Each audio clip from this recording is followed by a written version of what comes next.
du savoir, monde du savoir, pas seulement pour les enfants. Bienvenue, chers explorateurs de l'île du savoir.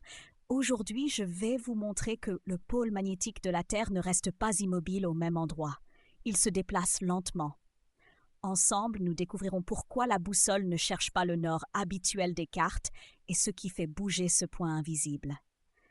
Suivez-moi dans cette petite enquête sur le mystère de notre planète. Sur le quai des illustrations, j'ai rencontré le toucan et le tigre.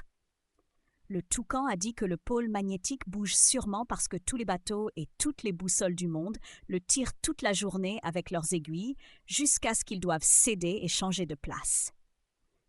Le tigre a pensé que dans le Grand Nord, la glace se casse et glisse sur la mer et que le bout magnétique de la Terre glisse avec elle.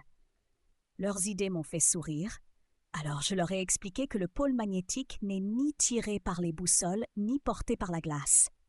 Il change de place parce qu'au plus profond de la Terre, du fer liquide bouge et crée le champ magnétique.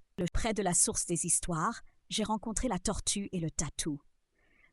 La tortue a expliqué que, lorsqu'elle avait longuement comparé les directions données par la boussole avec de vieilles cartes et des cartes plus récentes, elle avait vu que le nord magnétique ne coïncide pas exactement avec le nord géographique et qu'avec les années, il faut prévoir des corrections.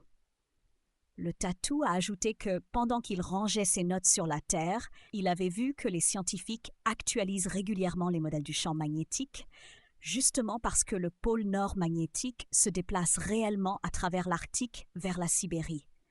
J'ai résumé cela ainsi. Leur exemple est juste, car le pôle magnétique bouge et la navigation doit tenir compte de ce déplacement lent. Dans les buissons des idées, j'ai rencontré le rhinocéros et le crabe. J'ai voulu tester leurs connaissances et je leur ai demandé ce qu'ils savaient sur le pôle magnétique de la Terre.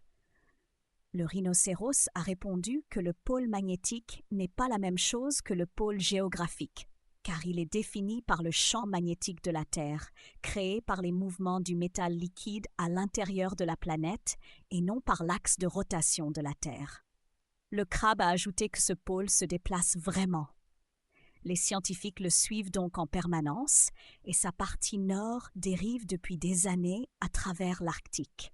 C'est important pour les boussoles, les cartes et la direction à suivre. Je les ai félicités car ils ont bien expliqué que le pôle magnétique bouge et qu'il faut le mesurer souvent pour bien s'orienter. Chers chercheurs, aujourd'hui vous avez appris que le pôle magnétique de la Terre n'est pas fixé à un seul endroit et qu'il ne faut pas le confondre avec le pôle géographique. Vous savez maintenant que sa position dépend des mouvements du métal liquide à l'intérieur de notre planète et qu'elle change donc avec le temps. Ce déplacement compte pour les boussoles, les cartes et la navigation. C'est pourquoi les scientifiques l'observent en permanence. À bientôt pour d'autres voyages pas sur l'île du savoir.